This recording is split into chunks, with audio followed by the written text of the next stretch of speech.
aquel tiempo Jesús llamó a sus 12 discípulos y les dio autoridad para expulsar espíritus inmundos y curar toda enfermedad y toda dolencia. Estos son los nombres de los 12 apóstoles. El primero, Simón, llamado Pedro, y Andrés, su hermano.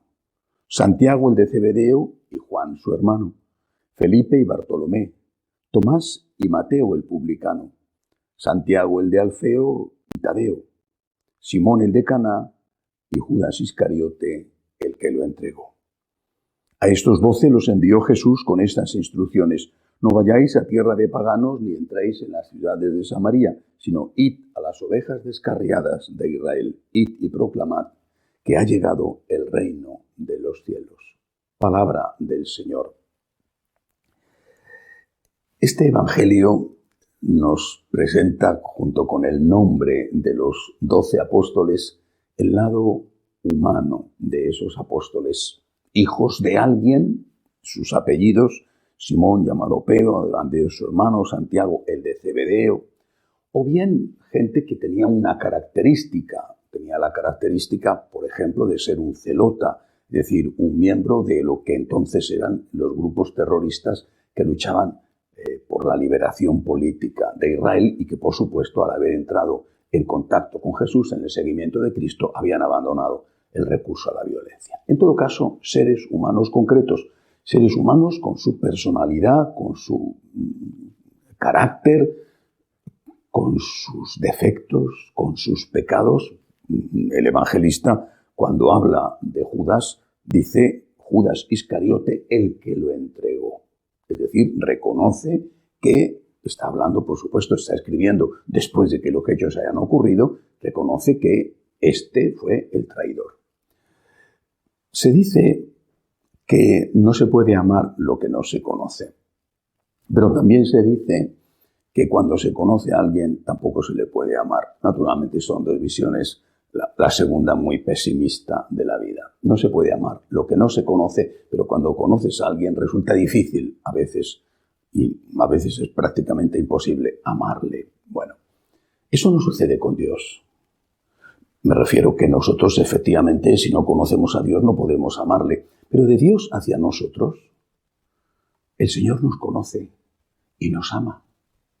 Nos conoce, nos ha creado y aunque sabe cómo somos, nos sigue amando. Dios no nos ama porque merezcamos ser amados. Dios no nos ama porque seamos buenos. Dios no nos ama porque Él, con su amor, está haciendo un acto de justicia y dándonos algo que merecemos. Dios nos ama porque es nuestro Padre, es nuestro Creador, es nuestro Salvador. Dirá San Pablo que si quizá por algún justo se encontraría alguien dispuesto a morir, Jesucristo murió por nosotros cuando éramos pecadores. Cuando los psicólogos, por lo menos muchos psicólogos, insisten en levantar la estima de la persona, lo que se llama la autoestima, bueno, a veces, desde mi punto de vista, con métodos equivocados, haciéndoles ver que ellos no son culpables de nada de lo que hacen, eso es un asunto que no entra en este momento. Pero cuando los psicólogos hablan de esto, yo como sacerdote digo, tu autoestima no puede estar puesta en si eres brillante, triunfador, o en si no haces nada malo, no has cometido en tu historia errores, o pecados, o delitos. Tu autoestima tiene que estar puesta en que Dios, conociéndote, sabiendo cómo eres, Dios te ama tanto que ha dado la vida por ti. Fíjate si eres importante, que un Dios se ha hecho hombre y ha muerto por ti. Y, aunque ha muerto por todos, si solo hubiera habido una sola persona que necesitara su redención, Dios, que nos ama a todos como hijos suyos, pero que a cada uno nos ama como si fuéramos hijo único, Dios hubiera nacido, muerto, resucitado por ti. Esta es tu grandeza.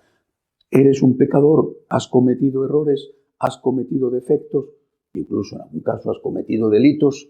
Dios te conoce. Y aunque te conoce, te ama.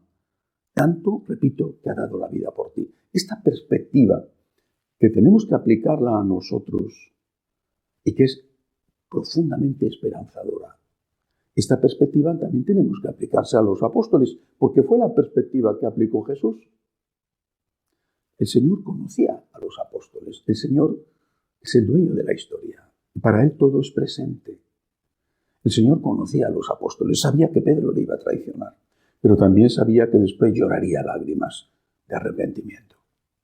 Sabía que Judas le iba a traicionar y le dio la oportunidad de no hacerlo, nombrándole para un puesto muy importante, el administrador del dinero, rodeándole de afecto, rodeándole de atenciones, destacándole. También Judas, no hay que olvidarlo, se arrepintió. Lo que pasa es que Judas no se perdonó a sí mismo y por eso se suicidó. Pero si una vez arrepentido y fracasado en su intento de revertir la traición, hubiera llorado las mismas lágrimas de arrepentimiento que lloró Pedro, hubiera ido no al lado de Jesús, que ya no le era posible, pero sí al lado de los otros apóstoles o de la Santísima Virgen, seguramente que hoy estaríamos hablando de que habría dos San Judas, el Iscariote, y San Judas Tadeo. El Señor te conoce y te ama. Te ama aunque te conoce, aunque conoce tu historia, tu pasado, tu presente y tu futuro. El Señor te conoce y te ama. Esta es nuestra esperanza. Este es nuestro consuelo. Lo mismo tenemos que hacer nosotros. ¿Por qué no hacemos igual? Por ejemplo, con los sucesores de los apóstoles, Santo Padre, obispos o sus colaboradores, los sacerdotes.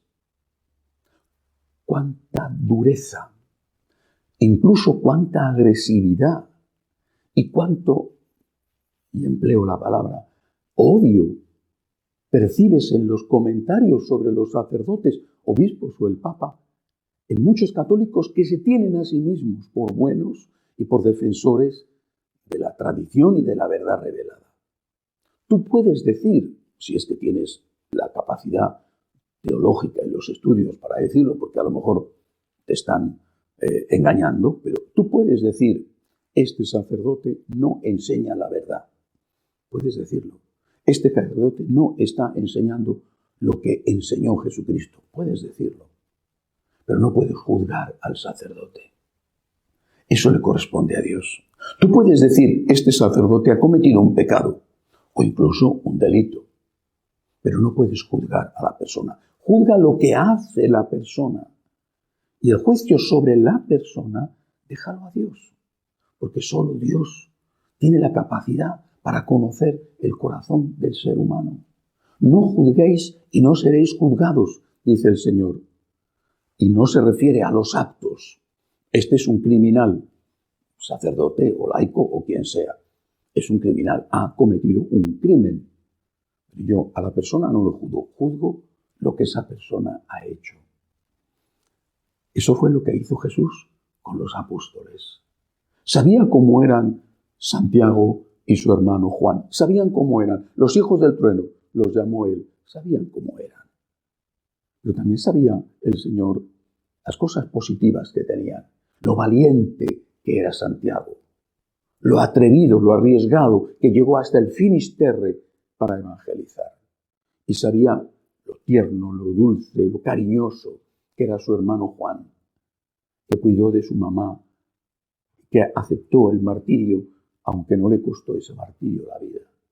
Veía la parte positiva de cada uno y sabía que eran ambiciosos, ellos y su madre eran ambiciosos y que eran pendencieros, quizá violentos incluso, no sé si físicamente, pero cuando les llama a los hijos del trueno, por algo sería. Y sabía cómo era Pedro, y sabía cómo era Judas Iscariote y los otros apóstoles. Los conocía. Y conociéndolos, los quería, los amaba. Y los amaba tal y como ellos eran. No para que se quedaran así, sino para que desde el amor que él les tenía, ellos pudieran convertirse y mejorar. Y aquel hijo del trueno se convirtió en el primer apóstol que dio la vida por Jesucristo, martirizado por orden de Herodes.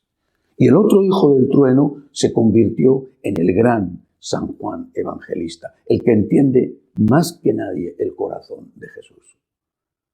Porque veía lo positivo, también viendo lo negativo, y amaba a ese hombre, a esos hombres, con todo lo que eran. Ellos fueron capaces, apoyándose en el amor de Dios, de luchar. Y luchando, mejoraron y terminaron por ser los grandes apóstoles que hoy conocemos, las columnas de la Iglesia. Hagamos nosotros lo mismo con respecto a nosotros mismos en primer lugar. Dios te conoce y te sigue queriendo.